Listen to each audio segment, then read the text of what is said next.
What's up, everyone? Welcome to another video in my PrimeXBT leverage trading series. I've had a lot of requests for this video, so I'm excited to get into this topic. But real quick, shout out to PrimeXBT. I really appreciate them sponsoring all this free content for you guys. I love making these videos. I love doing all the educational content. So thank you, PrimeXBT, for making it happen. If you guys want to check out their exchange, they just added a ton of altcoins. So volume seems to be picking up over there. There's a link below. You can check it out if you'd like. But let's go ahead and get into the topic today, which is range trading. I'm going to teach you guys how to trade ranges, basically, how to trade low time frame ranges. It's really cool because it takes away bias. You don't really care if price goes up or down. You just care which zone it goes to, and then finding a good trade setup in that zone and catching it to the next area of interest. So let's just take a look. We'll look at Bitcoin chart right now, and we'll see if we can find a little range. So let's say yesterday, all right, we're going to draw this really... we're going to draw this support zone right here, okay? And what I'm going to do is I'm going to look at high time frames, and I'm going to identify some major areas of interest, and it can be any time frame. I can look at the daily, I can look at the 4-hour chart, I can look at the 30-minute chart, okay? What I'm going to do is I'm going to start with high time frames, identify an important high time frame range or zone, and then I'm going to go to lower time frames and look for a trade setup, okay? So if you see here yesterday on Bitcoin, we have this a few days ago, we have this really nice bullish engulfing candle. And usually the bottom of these candles become an important support level. And I always like to draw zones. So I would just do like a little zone here, probably to like the base of this candle. Okay, so this is going to be a support zone. And we're going to draw a resistance zone. And now you can see that this area up here is now going to be a resistance. Okay. The bottom of this candle is now going to be a resistance after we break down. And we go red for resistance, green for support. Excuse me. And now I'm going to zoom in. All right, so let's go to like a 30-minute chart and see if we can find any way to trade these. So obviously we have a really nice wick down to this support zone. Maybe that could have been a good trade, right? And we'd have to really go to low time frames, okay? Like really low time frames and say, here we go. 3-minute chart is our first chart that really gives us a good picture. So we could potentially knife catch in here. If I knife catch, I always go small. But this is an important support zone. So this is extremely overextended. We start to see some buyback. So this is a good area where I could consider possibly entering a trade at this support zone, right? And you can see on low time frames, really high volume sell-off, no continuation, a nice buyback. And then we have this reversal candle here. So as this starts buying back up and momentum starts picking up, I could just get in on this momentum, and you can see I immediately head to this other zone. And so basically what I would do is I would be looking to enter down here, probably not on this candle, okay? Maybe when the buyback starts, I could consider it, okay? But I would be looking to enter down here, especially after this candle formation, and I would be looking to exit up here, all right? And you can see, bam, trade done. Over. Now, if I miss this trade, all right, let's just say that I'm hesitant and this just starts popping and I never get a retest and it just takes off. Okay, fine. Can I find a trade up here? Well, this is a very important resistance level. All right. And what happens? We reject here initially and we get a bearish engulfing candle. Okay. See how that engulfs the whole candle? And now we retest and we break down. So this would be another good short or another scalp opportunity. So you can see here I'd get a long for about 1 to 2%, for about 2%-ish, okay, 1.5 to 2%. And now I could take a short, and I would probably just close when momentum stalls on this one, okay? And now you can see here we have some, so if we zoom out, okay, let's zoom out and let's go to the 1-hour chart. And you can see here we have this nice rejection candle here. This makes for a good short. You get out when momentum stalls, and you would draw some new support levels as well. Okay, so now, because we have more data, right? So now that we have price action over here, we've created more support and resistances. So with price up in this upper range here, This is now a resistance. We're hitting EMA resistance as well. These are Gunnar EMAs. You can use them on your trading view. They're free. Make sure you go search them up. But you can see here, we have a nice rejection candle at resistance. I can get in here, and you see this nice drop to the now new support zone. So if this breaks through, I can hold and watch it continue down to the main support area. But if this starts to show momentum, I would just close, I would take my scalp, and I would be done with it. Excuse me. So now that the range gets tighter, okay, and you can see here, we have a bullish engulfing candle on a 1H. So this would have been possibly a good short or a good long opportunity. All right. And the ranges start to get tighter and tighter, and that's kind of when you get out. So after this initial move, these two moves, that's usually when I sit out, because a lot of times price action starts to get a little choppy after. And when it gets a little choppy, I don't like to get involved. It's not as quick to move, right? This was a quick move, quick move, quick move. And then now it's going to get a little bit choppier as people are getting chopped up and fighting back and forth, and nobody knows what to do anymore. And then people like me, they just sit out. So it decreases the volume, okay? But again, you always have new ranges developing. So technically, okay, bullish engulfing candle. Okay, let's just draw this to here so we know where it ends. So we have a bullish engulfing candle at this support level that I had drawn. So if I don't get in, and we could draw it literally anywhere, this whole thing is support. But if I don't get in down here at the support zone, I go down to like a 5-minute chart. I see a breakout. I see a retest, and I can get in here for a quick little scalp. So here's a retest, and I could get out here as momentum stalls. I could get in on this retest. Either one, depends on it being patient. But again, a nice little move, and if I'm using, 10x leverage or whatever, that's like a 3% move. So that's still decent profit, okay? So your ranges are always changing. Different time frames matter. What I like to really do is go to a very high time frame resistance like here. Okay, this is a high time frame resistance as well. And then I'm going to go to a low time frame, and I can just trade this resistance on low time frames. So maybe I go to the 1 hour chart. Okay. And you can see here that right here we have a nice FOMO candle into resistance. Okay. Nice FOMO candle into resistance. We break down. And now if I don't get in a trade up here, which I could go to lower time frames to find confirmation, if I'm sitting on the 1 hour chart, and I actually posted this on Twitter, we would have something on the retest like this, and we'd be looking at a retest down here. So about a 3-to-1 risk to reward. That's a great trade opportunity that I can take every time. And then again here you see, now on the 1 hour chart, we technically broke above resistance. So I would need to go to probably a 2 hour chart, okay, or even a 4 hour chart to find a trade opportunity. Here, you could see that we have a harsh rejection just through resistance and back through. So that becomes a fake out, like a deviation to me.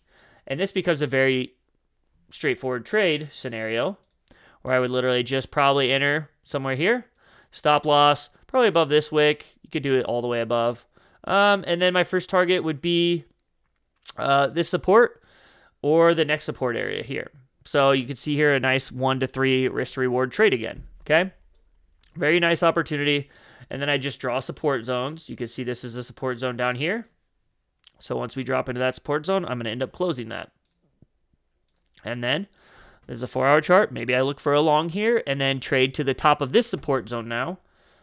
And I could draw that as a smaller resistance zone, right? And so every little thing, every little support and resistance becomes just a zone now, right? And every little support and resistance has importance because there's going to be relevant price action at these support and resistances. And even if it doesn't give us a huge reaction, maybe I get some sort of small reaction on even a 1 minute time frame, okay? Like let's just say that, and actually this is an extremely important support here. And it never retested. If it would have retested, I would have gotten in on this immediately. Like if it retested here, I would have gotten in on that. It didn't. But what you see here is if I just draw this line here, okay, this is a very important 4 hour support that never retested, okay? So I can expect a reaction here almost every time because there's going to be people like me that have, or there's going to be people that have unfilled bids there, or there's going to be people like me that are like, notice this, remember this, and are like, yeah, I can trade that. Like, I'm going to get in there and see what happens, right? Might as well take a swing. And you can see the reaction that produced. Now, sometimes it produces a reaction, and then this candle ends up all bearish. So during the candle, it bounces for like 10 or 15 minutes and then sells back off, and this candle breaks down and goes below. That's fine. I only need that 5 or 10, 15-minute bounce, and then I can get out anyway, and I make a profit. So if you can find a very important high time frame support or resistance, like if I zoom out here, look at this weekly resistance. That's a very important resistance. I can catch a trade there. This is a very important support, right? On a weekly, this is a very important support. I can catch a trade there. I can do on a weekly support level that's very important and go down to a 15-minute chart and trade it, or a 5-minute chart, okay? Now, it's obviously not foolproof. It's not going to work every time. Sometimes you'll have a support on a weekly time frame, it'll just nuke through. But most times, a very important level on a weekly time frame is going to hold at least momentarily on a lower time frame. So usually there's some sort of trade to be had out of it, especially if it hasn't been tested in a while, right? So if a support has been just sitting there untested for a long time, there's going to be very likely some sort of big reaction there. Like you could see here, okay, here is an important support area. All right. No retest at all. It went up. It kept going. So we can expect some sort of reaction here no matter what. Very unlikely this is going to break down. And if it does, we're likely to at least get some sort of bounce before breaking down. So if you can identify important support areas that other traders and investors are going to be interested in, then you can go to lower time frames and you can see, okay, this is a high area of interest. People are going to buy or short here regardless, all right? Regardless, there's going to be some action here because there's going to be people like me that are interested in this spot, and I want to get involved in the high action areas. I don't care if what happens after I get out. If I enter into a support on a 1-minute chart, right? Let's say I have a support drawn out on a weekly time frame, and I go to a 1-minute chart, and it hits, and it takes off, and then 5 minutes later, it just nukes straight through. I don't care. All I did was catch that 0.2% move on 25x leverage, and that now becomes a 10% trade or whatever, right? I just want that small, I just want the percentage. When momentum stalls, I usually get out. Obviously, as I showed with my first example, when you have a nice range with not much room in between it, okay, when there's not much support and resistance in between, you're going to see some really nice action. What I mean by that is if you have a range that drops through, okay, it's likely just going to bounce right back up, okay? Now, if you have something like this where it drops through, consolidates, rejects, okay, now there's a lot of support, there's a lot of resistance levels built up in between that, and now you're going to see this. It's going to keep rejecting, and then it's finally going to break through maybe, okay? So the best ones are like we showed earlier, where it literally just takes off through there. This turns into a resistance. This is a nice support, and it goes straight back to the other resistance. And vice versa, if you have price action shoot up to a resistance, drop, and then it rejects and goes straight back, and goes straight back down to a support, rather than if you see this,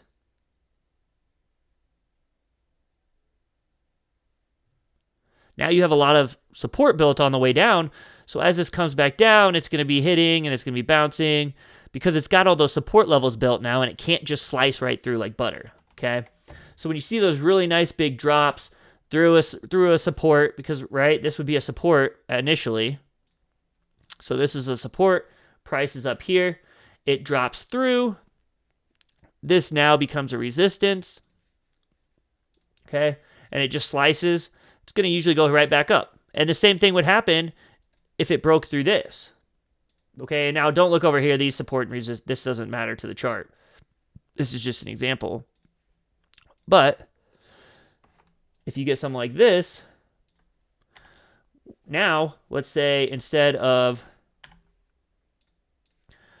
bouncing here, it just breaks right through. Well, what's going to happen? It's going to just continue straight down. Okay, and now this becomes a resistance again. Okay, And then now you're going to say, okay, this is going to bounce here. And if it slices right through that, what's it going to do? Go back up to that one, okay? And that's the price action I love. It's nice, quick price action where there's a lot of air in between, right? Like, look at this. A lot of air in between here. And what I mean by that is there's not much support. Once you lose this support level here, okay, once you lose this support area here, there's no support that can really be seen. And what happens? Big nuke, right? Again, this is a 1 minute chart, but a nice big drop. That is a, 0.3% move. That's a 3% profit on a 10x. And really, there's still not much support built up over here because overall price kind of just went straight up. So what's going to happen is, see how price just went straight up here? Okay. What's going to happen is when you drop through that area, price just goes straight down. So what I really like to find is areas where there's a big gap in it. There's a big air gap in consolidation and price just goes straight up or straight down. And then what's likely to happen is price is going to revert to that area because there was no congestion in between. And when there's no congestion in between, then you just have a lot of free area for price to move around. So anyway, you guys, that's a very brief definition or explanation of range trading, and I hope you found that useful and you can use that to your advantage in trading.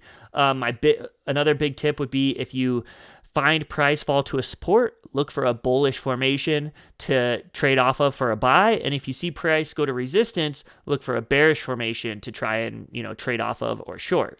If you're looking for bearish formations at support, they're not going to be as reliable. And if you're looking at bullish formations at resistance, they might not be as reliable. You want to see a bullish formation above resistance after a breakout, where sometimes those formations at the opposite end are just kind of choppy and they just kind of shake you out. So hope you guys enjoyed this video. Please smash the subscribe button if you aren't subscribed to my YouTube videos already. I have tons more content coming out for you guys for free. But otherwise, I will catch you next time, and I appreciate you watching. Peace.